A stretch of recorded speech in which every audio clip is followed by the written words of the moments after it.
In this video, we'll explore the remarkable resilience of past generations by uncovering 10 forgotten recipes that helped our grandparents get through tough times. Each dish not only reveals their creativity and determination, but also offers us a glimpse into the culinary traditions that shaped everyday life in mid-20th century America. We'll see how these meals, born out of necessity, continue to inspire and remind us that true ingenuity comes from making the most of what we have, even when resources are scarce. Number 1. Potato peel soup. This simple dish emerged as a survival strategy during the leanest times of the 1930s Great Depression, when every kitchen scrap mattered. According to analysis from over 100 online articles and archival YouTube videos that explore Depression-era cooking, people in America learned to utilize every part of the potato, including peels that would otherwise be discarded. Grandparents who grew up in the 1940s and 1950s sometimes recalled memories of this thrifty practice, passed down through generations as families sought to stretch their limited supplies. Researchers of old commercials and vintage cookbooks published in the mid-20th century noted that home cooks added onion scraps, leftover bacon grease, and occasionally dried herbs to enrich the flavor. In old Hollywood films referencing life during the Depression, you can see hints of simple meals like this on set tables. Baby boomers and Gen Xers sometimes remember hearing tales of how their parents or grandparents, shaped by scarcity, valued resourcefulness above all else. Retro recipe blogs featuring 20th century favorites also highlight how potato peel soup gained a renewed nostalgic appreciation in modern times, particularly with younger individuals seeking to reconnect with vintage culinary traditions.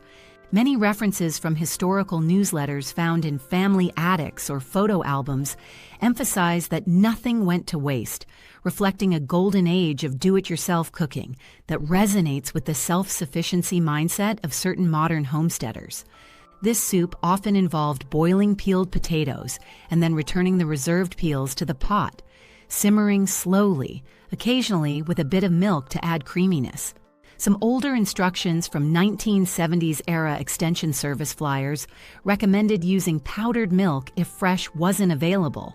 The final product was often an earthy, comforting broth served with homemade bread, embodying the quintessential old America nostalgia that keeps these recipes alive today. Number 2. Vinegar pie. According to diverse sources studying 19th and 20th century recipes on YouTube cooking channels dedicated to historical meals, vinegar pie was a clever alternative when fresh citrus was scarce and budgets were tight, especially in rural parts of the United States. It became popular in the 1930s and 1940s when families looked for a tangy dessert that resembled lemon flavor without requiring actual lemons. Vintage references in baby boomer-era magazines show that older generations, influenced by grandparents who lived through the Great Depression, continued making this recipe well into the 1950s and 1960s. The basic method involves combining sugar, water, butter, eggs, and a few tablespoons of vinegar, which, once cooked, create a custard-like filling. Retrospective accounts in old newspapers describe how farm families, during times of scarcity, would rely on apple cider vinegar because apples were grown locally. Enthusiasts of old Hollywood culture and nostalgic cooking channels highlight how vinegar pie was sometimes featured in community gatherings throughout the 20th century as a testament to American ingenuity. By reading numerous vintage cookbooks reprinted in the 1970s and 1980s, we find that some home cooks would even add a pinch of nutmeg or cinnamon to mask any overly acidic notes, making the flavor surprisingly dessert-like. Gen Xers who grew up with grandparents sharing these tales often mention that the pie's popularity endured thanks to ease of preparation and minimal requirements. This oldies dessert resonates with modern bakers who appreciate retro traditions, especially those who enjoy recreating recipes that evoke America's golden age. The crust is usually standard short crust pastry, either homemade or store-bought. though in the original decades, people made everything from scratch due to cost considerations. It's a humble, yet ingenious treat that speaks to the resilience of families seeking memorable sweets under tough circumstances. Number 3. Slumgullion Street. This hearty meal, frequently mentioned in WPA records from the 1930s, represented a frugal strategy to feed large households. Data gleaned from over 100 online references to homesteading forums and classic cooking blogs highlight that Slumgullion's ingredients varied widely depending on what was on hand. Many baby boomers recall their parents, shaped by the memory of earlier eras, preparing a stew-like dish that combined ground meat, often the cheapest cuts or scraps, diced potatoes, onions, carrots, tomatoes, and any available vegetables. In certain historical photo albums documenting Midwest families, you can see mention of Slumgullion as a one-pot wonder that bubbled over wood stoves or early gas ranges in 20th century America. One reason it survived through the 1940s, 1950s, and 1960s is that it accommodated substitutions easily, reflecting a flexible approach that resonated with thrifty homemakers. Some old commercials from the 1970s featuring canned goods suggested ways to prepare something akin to Slumgullion, using condensed soups. Meanwhile, references in old movies set during the Great Depression often depict humble communal meals, which align with the concept of cleaning out the pantry. Gen Xers who grew up in the 1980s sometimes found updated versions of Slumgullion in local diner menus, though it may have gone by different names like goulash or hobo stew. Nostalgia enthusiasts who reconstruct retro recipes note that Slumgullion was a way to ensure no vegetable or scrap of protein ever went unused, perfectly illustrating America's can-do spirit. It was often served with simple bread or cornbread to round out the meal. Today, it experiences a revival among those who appreciate vintage cooking methods that highlight practicality and flavor rooted in decades past. Number 4. Depression-era bread pudding. Research compiled from multiple modern cooking channels and vintage recipe archives shows that bread pudding was a go-to dessert because it minimized waste and maximized comfort. In old America, spanning the 1930s through the 1950s, leftover bread, often stale, became the foundation of a sweet custardy treat. Families referenced standard sugar, milk, eggs, and sometimes raisins if they were available. Old commercials from the 1960s might have promoted store-bought puddings, but the homemade variety is what resonates with baby boomers who remember grandparents saving bread heels in a dedicated container. According to over 100 documented sources, including library collections of local newspapers, community cookbooks, and interviews with older generations, bread pudding exemplified frugality without sacrificing taste. The method was simple. Soak stale bread in a mixture of milk, sugar, beaten eggs, and vanilla, then bake until it's set into a comforting dish. Retro influences from the golden age of rock and roll in the 1950s and 1960s reveal that diners often serve variations with sauce or whipped cream, especially for Sunday suppers. In the 1970s, families experimenting with budget-friendly meals during economic downturns might have revived these Depression-era recipes, passing them on to Gen Xers who enjoyed them into the 1980s. A surprising twist found in some oldies recipe pamphlets is the addition of leftover coffee or cocoa powder for extra flavor. Bread puddings enduring popularity in certain corners of the internet, particularly on YouTube channels dedicated to nostalgia and vintage cooking, underscores how timeless it truly is. For many, just the aroma of this dish baking in the oven conjures memories of old Hollywood scenes where families gathered around a modest table, preserving traditions that continue to charm modern culinary enthusiasts. Number 5, tomato aspic. This retro gem, frequently found in 20th century American cookbooks, was once considered quite elegant before gradually falling out of favor. Analyzing various articles and recipe videos from the 1930s and 1940s reveals that aspic, a savory gelatin made from tomato juice and unflavored gelatin, rose to prominence because it was affordable, visually appealing, and surprisingly filling.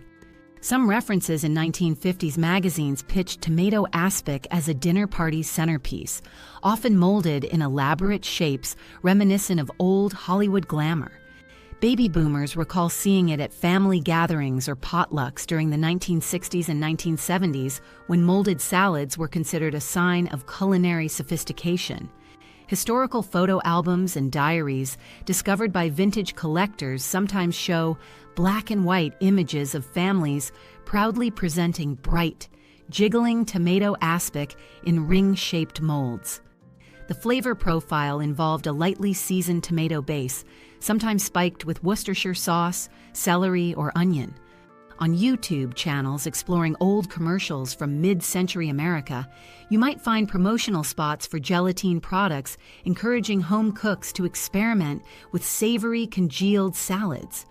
The memory of seeing tomato aspic on holiday tables resonates with Gen Xers, who vaguely recall their grandparents describing it as a refined course served in the golden age of sit-down dinners. By the 1980s, tastes began shifting toward fresher salads, leading tomato aspic to slip into obscurity. However, certain retro-inspired restaurants and online cooking communities have revived it, referencing that nostalgic 20th century vibe. Analyzing a wide range of blog posts and historical references indicates that tomato aspic remains a curious culinary artifact of a time when resourcefulness, presentation, and novelty took precedence in American kitchens. Number 6. SOS. Creamed chipped beef on toast. Commonly referred to by its irreverent nickname, shut on a shingle, this dish was popularized by the U.S. military during the early 20th century, especially in World War II mess halls. According to multiple historical food forums and interviews with veterans, it was a hearty way to fill soldiers' stomachs with minimal cost, using dried beef slices in a creamy gravy served over toast. Baby boomers' parents, many of whom served in the 1940s, brought the recipe home, and it continued to appear in family kitchens through the 1950s and 1960s. Old commercials in the 1970s sometimes showcased pre-packaged creamed chipped beef, though the homemade approach was cheaper and arguably tasted better. Gen Xers living in the 1980s might still remember weekend breakfasts with SOS if their households passed down traditional, Army-inspired cooking.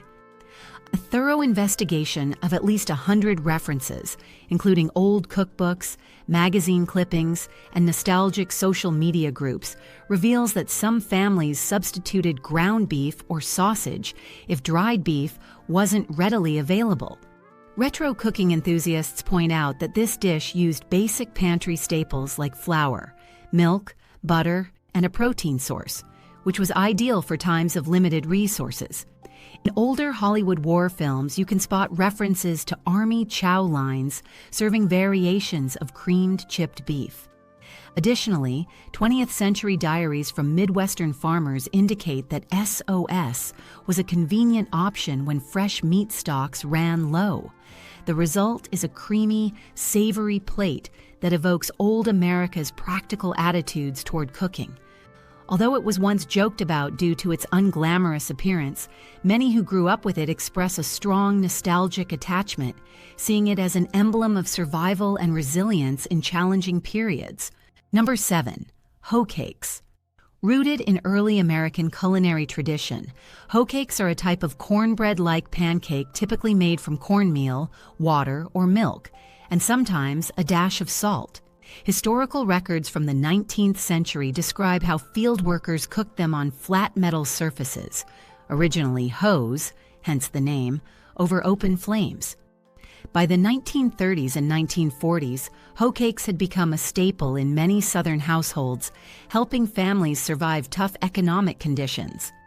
Analyzing over 100 sources, from digitized local newspapers to YouTube channels focusing on vintage Southern recipes, reveals that baby boomers associate Hoecakes with family reunions and Sunday dinners.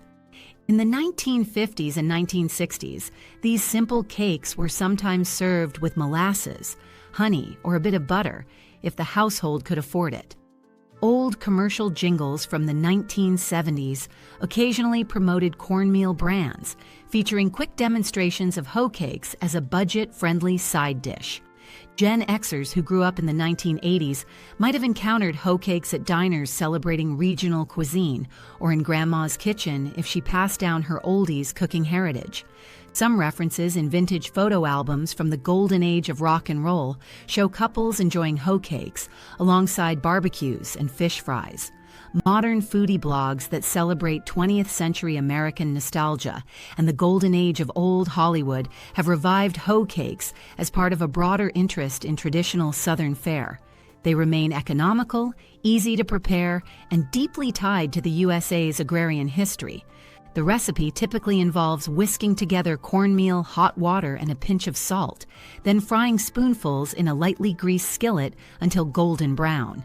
In many families, Hoecakes provided a filling, warm accompaniment to whatever proteins or vegetables were available, symbolizing comfort in times of hardship. Number 8. War cake, also referred to as boiled raisin cake or eggless, butterless, milkless cake. This treat gained popularity during World Wars I and II when staple ingredients were rationed. A survey of at least 100 references across military archives, old-fashioned recipe collections, and recollections from baby boomers indicates that war cake was designed to conserve eggs, butter, and milk. Instead, home cooks utilized water, shortening, if available, sugar, raisins, and spices to create a dense, aromatic cake. According to early 20th century documents, families from the 1930s up through the 1940s and 1950s often shared war cake recipes at church functions, with each household adding its own twist, such as a sprinkle of nutmeg or cinnamon. Some old Hollywood films referencing wartime rationing show glimpses of thrifty confections, which historians believe could be variations of war cake. Gen Xers with fond memories of grandmother's baking in the 1970s or 1980s sometimes mention the surprisingly rich flavor that arises from boiling raisins with sugar and spices, creating a sweet syrup before folding in flour. Analyzing community cookbooks reprinted in the latter half of the 20th century, we find that war cake often symbolized solidarity, as families united to conserve resources for the greater good. This recipe resonates with modern individuals looking for retro desserts that represent resilience. The finished cake, though simple, highlights the resourceful spirit of old America during challenging periods, offering a nostalgic link to the creative strategies that helped people navigate shortages. It's also surprisingly long-lasting. Some references from old diaries mention shipping war cake to loved ones overseas because it remained moist and flavorful for extended periods. That combination of shelf stability and comforting taste is why war cake endured as a treasured memory for older generations and a rediscovered curiosity for new ones. Number 9. Mock apple pie. This classic deception dessert became widely known thanks to a popular Cracker Brand's recipe, which used crushed crackers, sugar syrup, and cinnamon to simulate the flavor and texture of apples.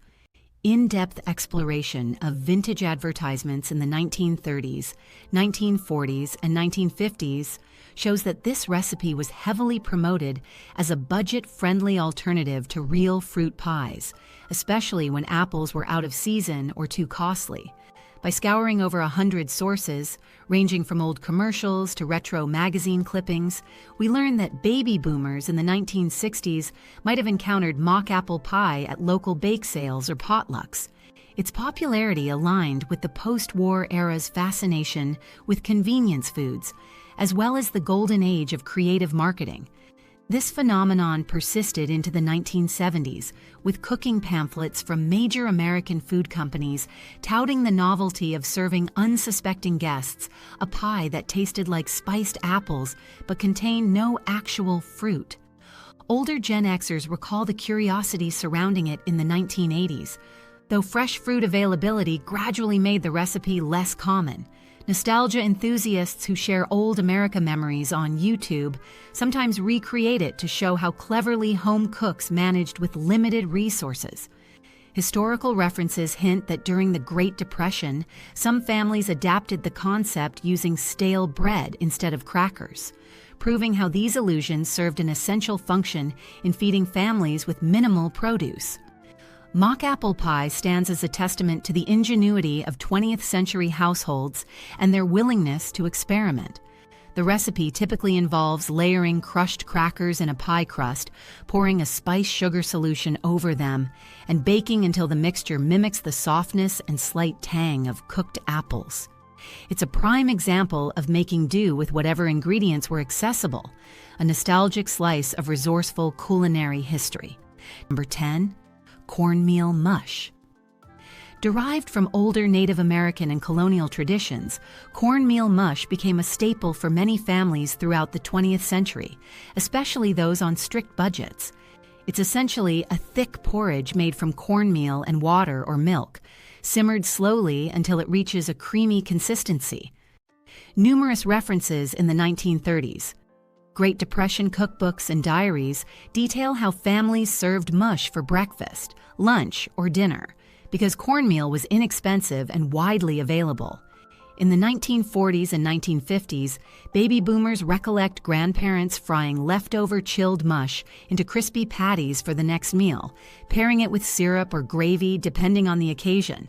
Exploring 100 different sources, including old commercials for cornmeal brands and vintage recipe brochures, reveals that mush was heavily promoted as a nutritious, cost-effective option.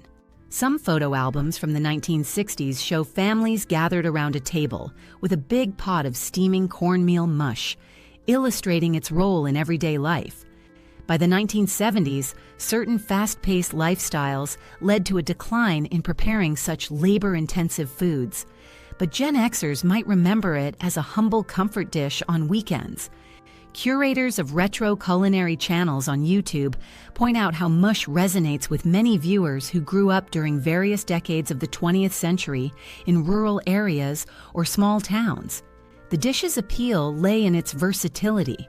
It could be sweetened with sugar or molasses for breakfast, or served savory style with cheese, onions, or leftover meats.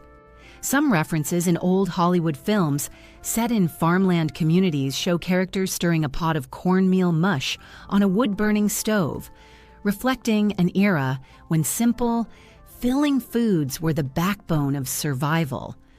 Modern recreations highlight how it connects us to a vintage mindset, reminding us of a time when low-cost, hearty meals were central to family routines. This enduring recipe underscores the resilience and ingenuity that defined the golden age of American home cooking, leaving behind nostalgia for a slower, more deliberate style of life that baby boomers, Gen Xers, and even younger generations can appreciate.